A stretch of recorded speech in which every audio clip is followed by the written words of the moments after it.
as soon as you catch it. Okay, sounds good. All right.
All right, you should see it in just a second.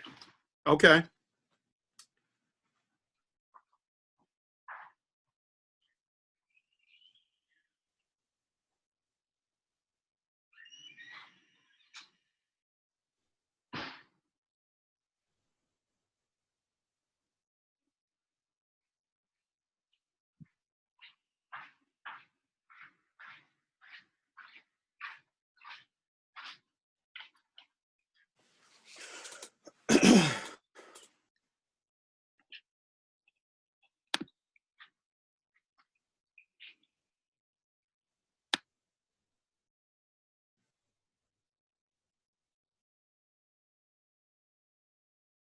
There we are.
Okay, I think I was muted. I couldn't hear me. Okay.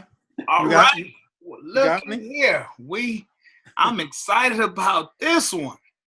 Man, thank you for participating in this virtual book release party I'm having today. No.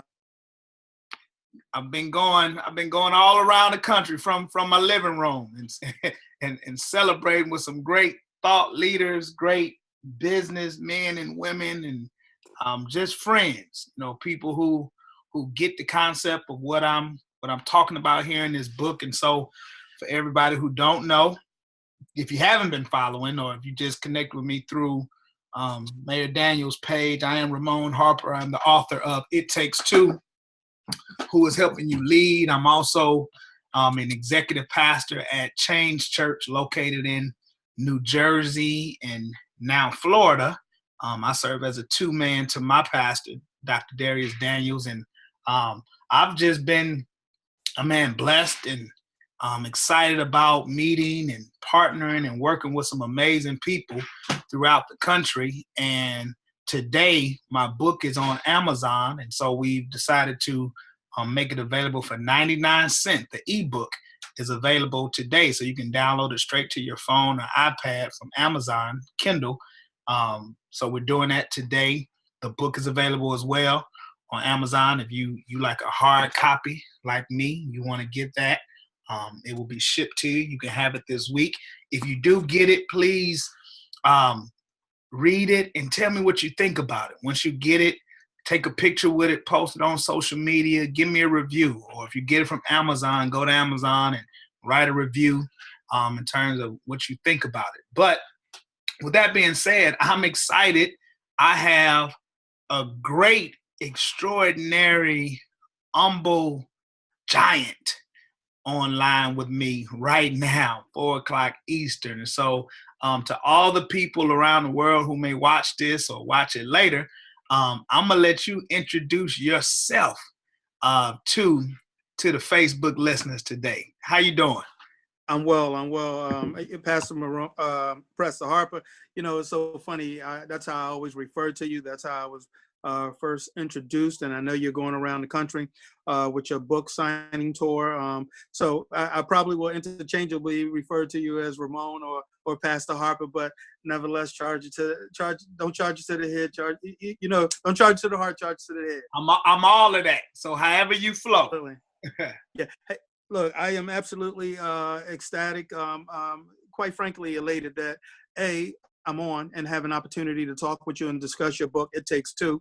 But more importantly, just for an opportunity with your audience, maybe even some people that may join us, that is my audience, to just thank you, Pastor Daniels and Change Church, formerly Kingdom, for just all of the hard work, all of the benevolent work in the community of Westampton while I was mayor. And quite frankly, that ecumenical mindset has not stopped. It's continuing even to this day. So this is an excellent platform that I think goes to the spirit and the intent of what this book is all about. It takes two partnerships to make anything great in the community happen. Did you want me to go into a little bit about who I am? Yes, absolutely. Okay. So, I guess if I were to ever have a legacy written about who C. Andre Daniels is, or just really Andre Daniels, and some even know me as Dre, I would like to the legacy to be written that I was a simple advocate who cared enough about the people in the community to move an agenda, to move the agenda of, if you will, we the people.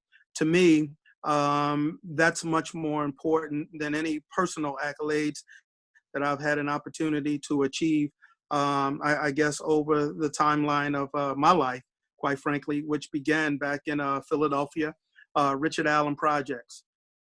Grew up old school way by a single mother who absolutely just wanted the best for me.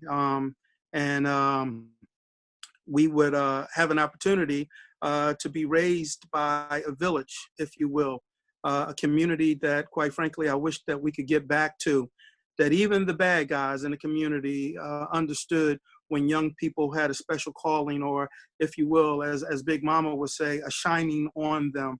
And I know you know what I'm talking about, Pastor. And the community gave me, if you will, those chances to achieve and succeed in some things. I would join the United States Air Force, be able to matriculate in the United States Air Force, was able to get a degree in teaching, in education rather, curriculum development, also a bachelor's degree through Southern Illinois University, also a bachelor's degree, an associate's degree through the Community College of the Air Force in contracts administration. And probably the thing that undergirded and gave me the most strength was to have a family, a wife and 6 kids, if you will.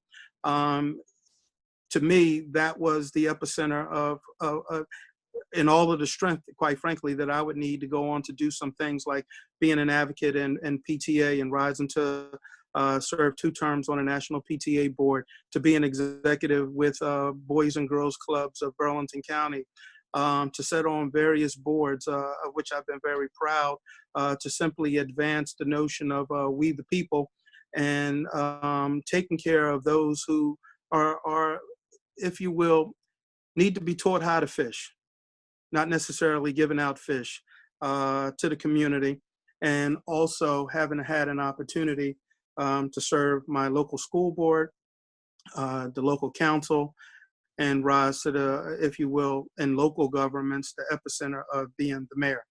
And quite frankly, couldn't have done any of those without having a supportive team, a supportive 1 or 2 people or a cadre of people that saw the vision, bought into it, and was willing to get on the bus and move the agenda down the field.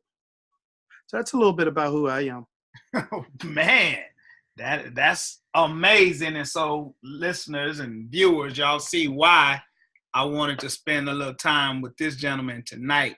Mayor, I had a chance to meet you, and part of my strategy anytime when we're doing community development or expanding efforts of ministry, I want to know the land. I want to survey the land. I want to do community mapping to figure out what are the assets in the community, what are some of the things that we can do, what are the needs. And so I think due diligence is so important when you're doing ministry or community development or anything like that. And so if you are a community leader or you are a pastor, I think it's very important that you study the landscape, that you do your due diligence to know what you're getting involved in.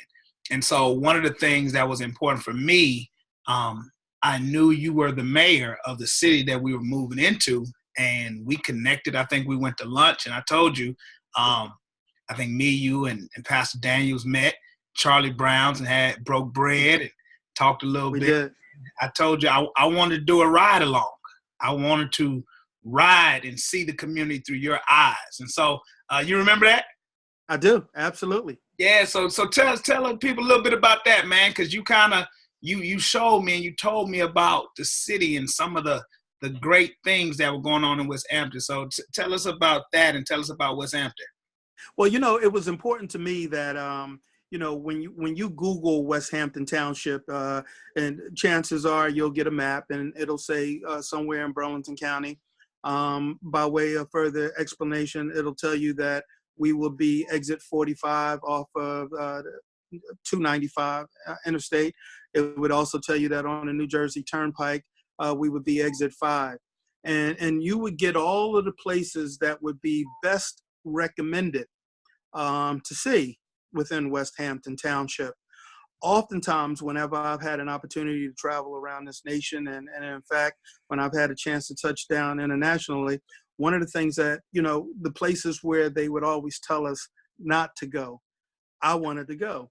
Because chances are those places were the places that weren't too dissimilar from where I was raised and where I grew up. And I've always believed that, it's different faces have same eyes, if you will. And I believe that the quote was somewhat different in a Star Wars movie, but nevertheless, the spirit and the intent of the quote was that at the end of the day, people are just simply people, even if the language is different. You can go into a community, and if you go there with your head and your heart open, to be transparent and to try to figure out if a problem exists and what can you do, or what part can you play from a solution standpoint, then that's where I want to be, and that's where I wanted to go. And what I really wanted to give you, because I sensed that you and Pastor were very serious about becoming stewards within the community, not just settling down and on church Sunday or Bible Wednesday or special event Friday, that you touch town and you do your thing and then you go home. I sensed that what you guys wanted was a buy-in 24/7, 365.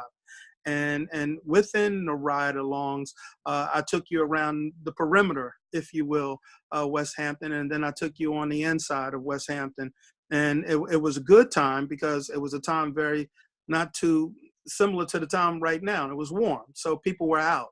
And we were able to show you the vibrancy of a community, quite frankly, that I've been in since 1991, that I've been happy to be a resident of. And I think it's a community that continues to stay on the move and very progressive, if you will. I think that for me, if out of all of the things that I've had to do in this town, one of the greatest things I've had to do is just be a steward and an advocate for Generation Next. I think that's very, very important and vitally important. And because you had a chance to understand somewhat intimately and uniquely what Westampton was all about, you were ready to come in here and just with your flock say, hey, whatever we can do to assist and support the community, we're ready to do. And that's exactly what has happened. I tell you, every time I think about the most latest effort that you undertook, you reached out to me like you regularly do, sometimes, and I apologize, because I probably should reach out to you even more, or just as much as you reach out to me. But you was calling me just to check on me, and you know that I'm a kidney transplant survivor, if you will, and you was just calling to pray for me, and to get a status report, if you will. And I had an opportunity to share with you a tragedy that happened in the community of a family, not once but twice, within the same family, and largely children were left to almost fend for themselves. And I can't thank you enough. I can't thank Mrs. Maureen Malecki, the school guidance counselor. I kind of put you two together, stepped out of the way, because sometimes the direct exchange is much better than having a third person in there. And God knows you guys have just been very ecumenical in your approach. Change Church has been very ecumenical in their approach. And I'm just so happy for you. So that's kind of how all of that happened. And the lunch was even good. Yeah, man. Well, I just really appreciate you. I mean, you serve as a number one, as the mayor Right. in New Jersey, and everyone knows New Jersey is a powerful state. But to be a mayor of a township in the city, you've been an example of, to me, a two-man though. You possess a two-man spirit, and you said a word a second ago about a steward, and I think that if I could rewrite it again, I would probably speak on that language a little bit more, because a steward is a two-man. It understands Right. that I don't own this. I am a steward. I'm a manager of somebody else's stuff. And I think as a mayor, it was so great to meet you and to see you embody this stewardship mindset. I mean, Westampton Township is going to be there before you. It's going to be there after you go. But while you were leading it, you were a steward. You were able to connect parties. You were able to connect organizations. You were able to tap into the spirit of unity that's needed to push that city forward. And I think you just did a great job at doing it. And for me, when I call and check on you, because I think there's a power in partnership. And so, I would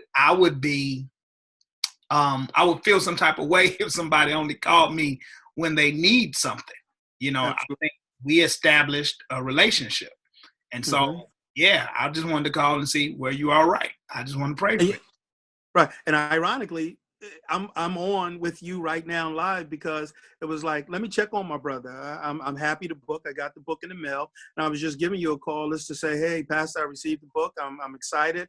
I see that you're doing some great things across the country. If you get a chance, get me on.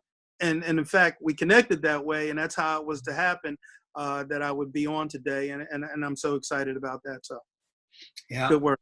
So if y'all, thank you. So if y'all are tuning in, y'all are hearing from the wisdom of C. Andre Daniels, Mayor Emeritus of Westampton Township, located in New Jersey. He's an advocate for people. He's an advocate for the community.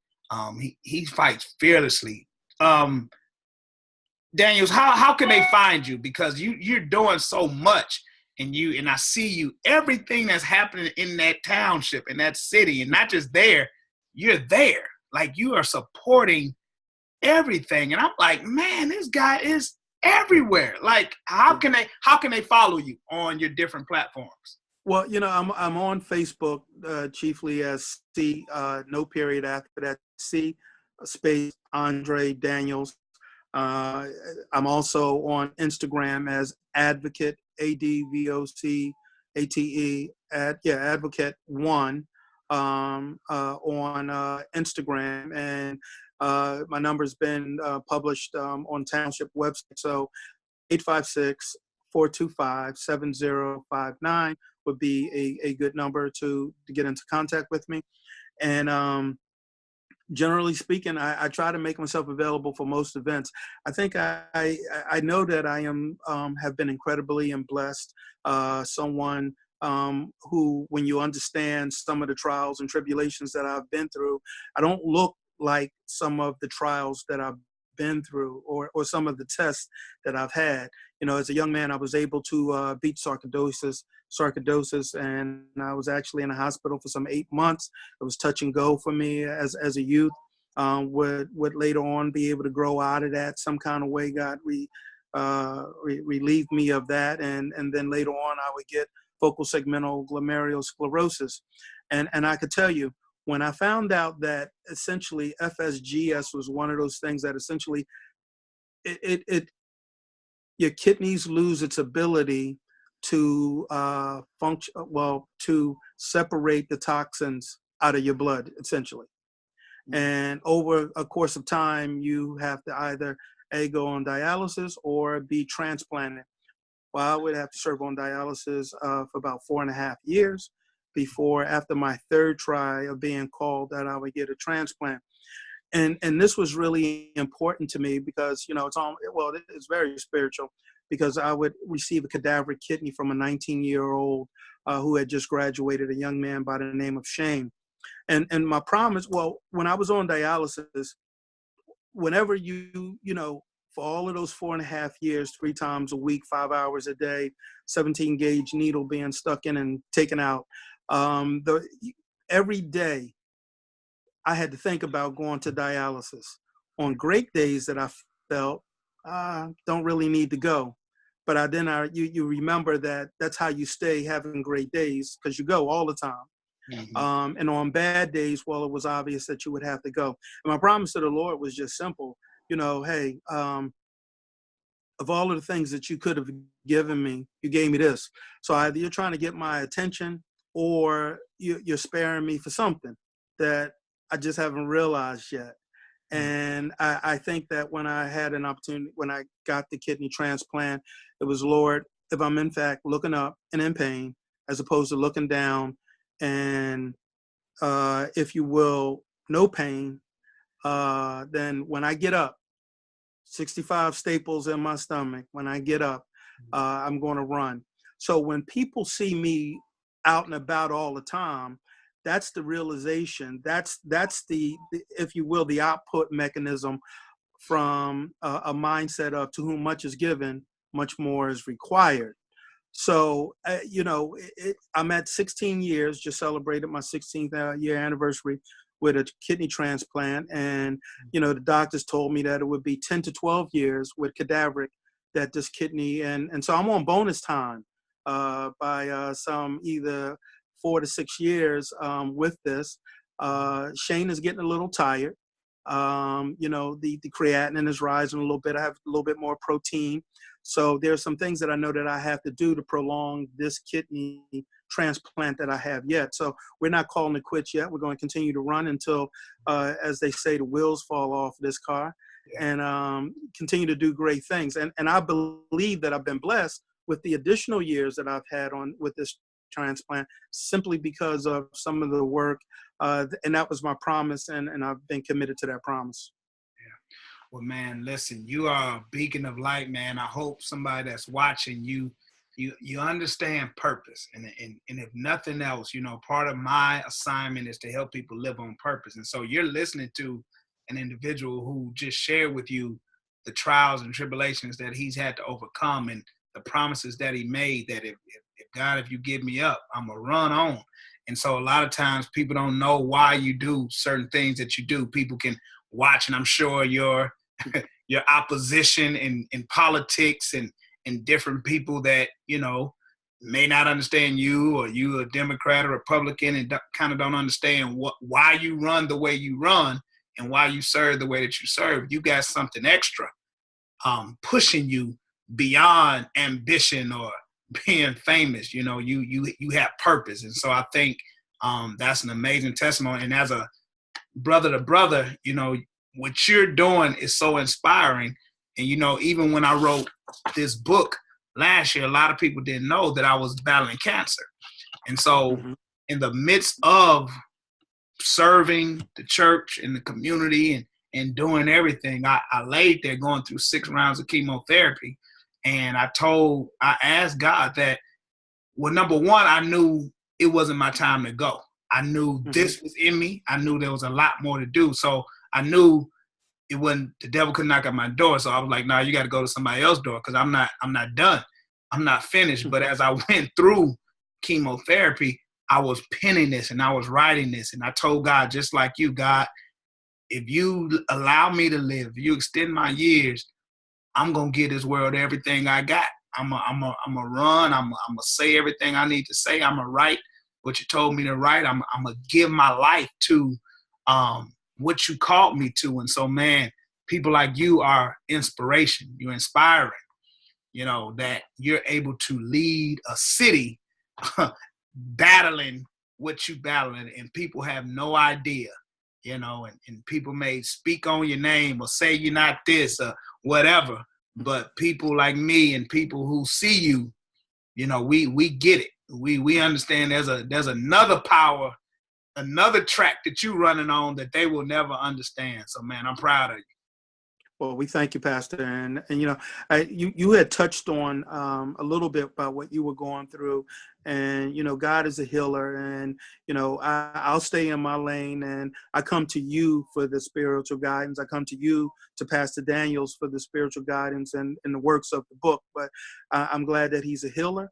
I'm glad you're still here. And like you said, you had a sense, and a sense of purpose.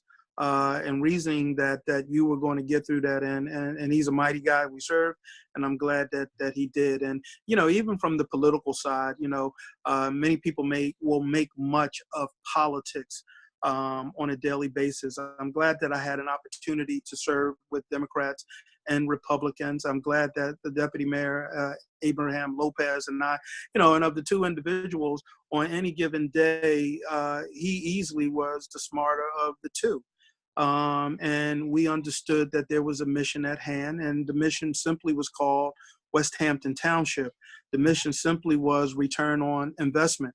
And when people are paying taxes, they really don't care about the adversarial nature of partisan politics. When people are paying taxes and they're making decisions on where they're going to come to live, particularly with a military base a stone's throw from Westampton Township, and military folks are transitioning, and where should I live? Like me, true story. I was transitioning in 1991, and of all of the communities, Westampton was there, and we chose to come here for many different reasons. So people really could care less about the acrimony, the disjointedness that can just really be a part of government. What they really want is a return on investment. They really want results. They really want to know when the trash man is coming, and that the community will be welcoming and inviting, and one in which they're proud to say that they send their kids to. And I'm glad that I live here, and that when the news comes on, prayerfully, that we have some great things going on in town. And I guess the last bit of that is when you serve this nation and you put your left hand on the Bible and your right hand in the air, and you swear a solemn oath, that I will protect and defend, um, and you say, "So help me God." And then you go out to the field and you serve to your left and to your right of a brother, airman for me, because I served in the United States Air Force, whether it be male or female, white or black, Republican or Democrat. When death comes in the field, it doesn't take just Republicans. It doesn't take just Democrats. It doesn't take just whites. It doesn't take just blacks. So I decided a long time ago that people are people wherever you meet them at. And I think that who you are as a person, you will have a remarkable opportunity to either get someone to understand who you are and perhaps your mindset and move them, or at the end of a conversation, a win-win is just simply that we can agree to disagree, but we can respect one another. And it's in that instance of respect that we have an opportunity to move this thing forward. And I think that, we get to the book, that's what it really, that's the attribute that it takes two, who is helping you lead.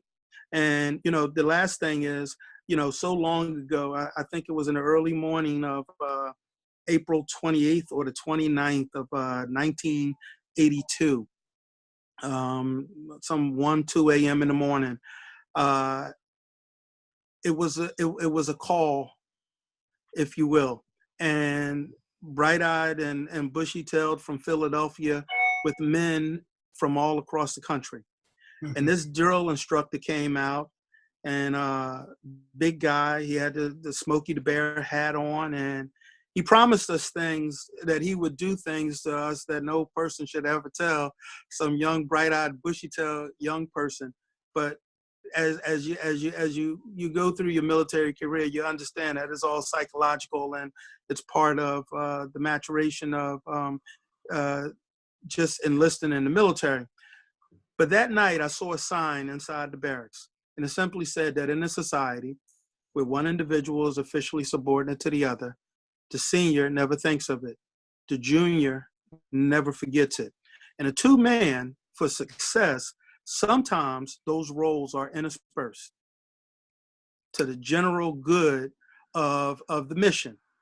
Right. And there has been many times that I have served in the capacity, if you will, the gentleman to some officers, and uniquely understood that maybe I possess some intellectual properties that it may have exceeded the other gentleman.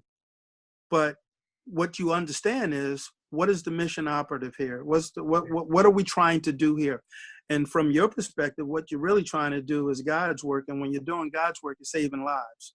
You're giving that person who may be burdened with bills, that person who may have made a decision that today was going to be the last day that they were going to live on this earth. And because of what you have an opportunity to do, just maybe they pulled it back, and you gave them a sense of purpose. You gave them another chance at life. And that's really what this thing is all about. And I think that we have to get back to that center a little bit. What are we trying to do here? That's right.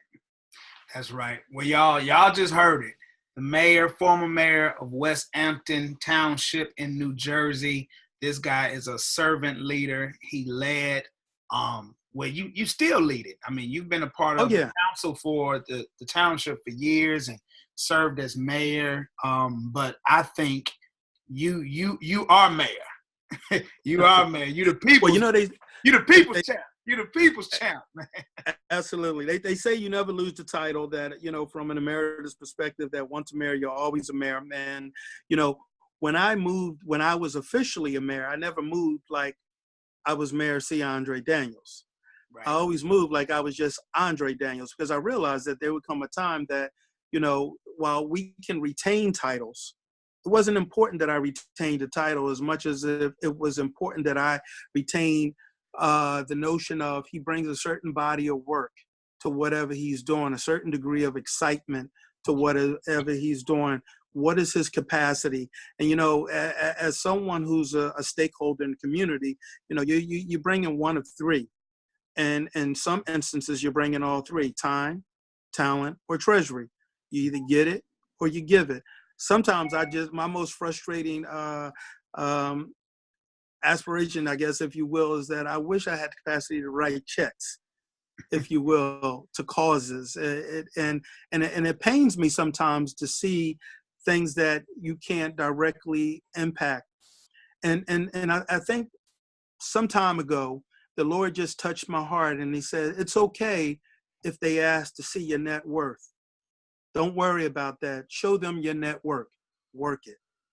And it's through that. Come on, Mayor Reverend. Come on. Preach to us, man.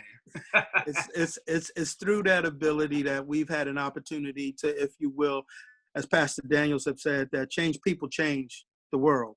Right. So I was there when that big announcement happened. Happy that I was there, and you know, I got to get back on a Sunday, if for no other reason, in front of your congregation, just to simply thank both of you. And you're right. You know, it's a two-person. You know, we have to do the DNA swab or something, because you know, both of us are Daniels, and I've been asked, are y'all related or whatever the case may be, and by DNA don't know that, but surely from an agape standpoint, all three of us are brothers, and I'm happy to have you guys in my circle. Yeah. Well, y'all heard it, man. Y'all need to follow him. See Andre Daniels on social media, on Instagram, Advocate One. He's a great man. He's a great mayor. He's a great leader. He's a great community servant. And so, listen, he did an endorsement in his book. Man, go pick it up today. It Takes Two. Who is helping? Oh, you got yours. I got it. Okay. Who is helping? Got it.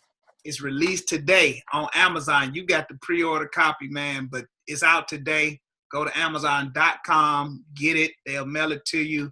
Download the ebook. It's 99 cents today only. Go get it, man. It will bless you no matter what. If you like Mayor Daniels, if you're leading in a political to government sector, man, you can't lead a city. You can't lead a town. You can't lead your military group by yourself. It takes teamwork to make the dream work. If you're leading in ministry, if you're leading, Marcus Vandiver, I see you there, sir. I know you're in the education realm. You understand this concept, and I think once you get it, you'll really understand how it can help in your realm, because I know you're running for different offices in education, man, vice principals, the people who make your work behind the scenes. It takes two. Who's helping you lead? Go get it today. We having a party all day long, so I was blessed with the mayor. You know when the mayor show up to the party, you doing something. You doing something. Like you the mayor to show up. It's all good in the hood. Nah, it's a beautiful thing. I would tell your listeners and my friends who are on, please go out and buy this. This tome is excellently written. If you're just looking for those strategic or tactical guideposts, if you will, on what you can be doing, what you should be doing, you know, I would tell you, when you get your book, go to chapter 7, the how-tos. How to train a two-man, and you know, it talks about the spirit transfer in there. And I'm not going to give it away, but it talked about those critical success tools. Man, I love it. When I got the book, I some kind of way it opened up to that. And when I saw those critical success tools, it definitely touched me. And we'll be reading this a couple times. As a matter of fact, when I had posted Yaz Gonzalez from up in Trenton, a good friend of ours. Yeah, she had said that she had gotten a book and posted her book, and she said she isn't all the way through it yet, but I just want to shout out Yaz Gonzalez up there, and Trenton, really great person, another community advocate, somebody who stands on the front lines of serving the people, the community of Trenton and beyond, and salute to her as well. Yeah. All right, y'all. So we signing off. I got the #1 minority-owned business leader in Birmingham, Alabama. He's about to join the party. So y'all come back in a few minutes. I want you to meet this guy. All right, man. Take care, man. I love you guys. All right. You take care, Pastor. Be well.